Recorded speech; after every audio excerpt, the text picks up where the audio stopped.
નમસ્કાર ખેડૂત મિત્રો, ટપકની વાતોની અંદર આપનું હાર્દિક સ્વાગત છે।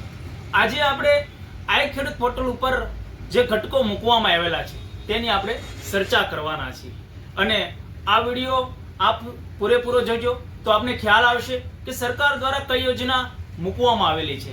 તો સરકાર દ્વારા આ ખેડૂત ઉપર 4 ઘટકો મૂકવામાં આવ્યા છે અને 16 ફેબ્રુઆરી સુધી આપણે એની અરજી કરી શકશું।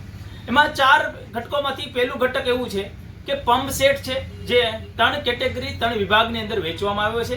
તે એમાં પહેલું છે ઓઇલ એન્જિન, ઇલેક્ટ્રિક મોટર છે અને સબમર્સિબલ પંપ છે।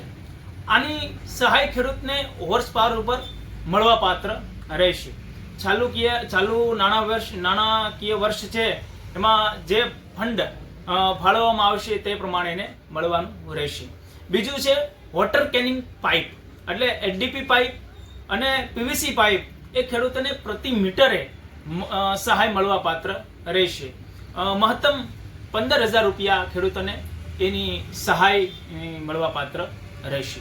ત્રીજી ઘટક એવું છે સ્પ્રે પંપ, પાવર સંચાલિત પંપ, ઇલેક્ટ્રિક પાવર સ્પ્રે પંપ, એ ખેડૂતોને 3,000 રૂપિયા મળવાપાત્ર રહેશે અને 17,000 ખેડૂતોને એમાં આવરી લેવામાં આવશે।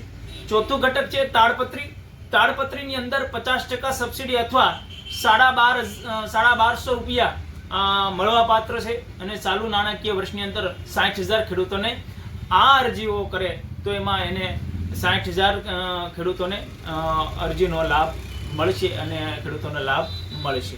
આગામી 16 ફેબ્રુઆરી સુધી આપ આ અરજી કરી શકશો। અરજી કઈ જગ્યાએ કરી શકીએ તો ગ્રામ પંચાયતની અંદર વીસીએ હોય તે અરજી કરી શકશે, સીઆરસી સેન્ટરની અંદર કરી શકીએ, સાયબર કાફેની અંદર કરીએ અને આપના મોબાઈલમાં પણ આપ અરજી કરી શકો છો। આ યોજના 4 જિલ્લાઓની અંદર લાગુ ઘટકો પાડેલા છે, તેની અંદર અમદાવાદ છે, ખેડા છે, આણંદ છે અને ગાંધીનગર છે। ખાસ આ જિલ્લાવાળો આમાં અરજી કરી શકશે। તો ખેડૂત મિત્રો, આપણે આ ઘટકોની અંદર આ સહાયની અંદર લાભ લેવા માટે આપ 16 ફેબ્રુઆરી સુધી આપ એની અરજી કરી શકો છો। બીજું કે આપ આ ચેનલને સબસ્ક્રાઇબ કરો, શેર કરો તો વધુમાં વધુ ખેડૂત સુધી પહોંચી શકે અને એને માહિતી મળી શકે। ફરીથી ટપકની અંદર આપનું સ્વાગત છે અને આપનું અભિનંદન છે કે આગળ શેર કરો, સબસ્ક્રાઇબ કરો અને વધારે ખેડૂત સુધી માહિતી પહોંચાડો। નમસ્કાર।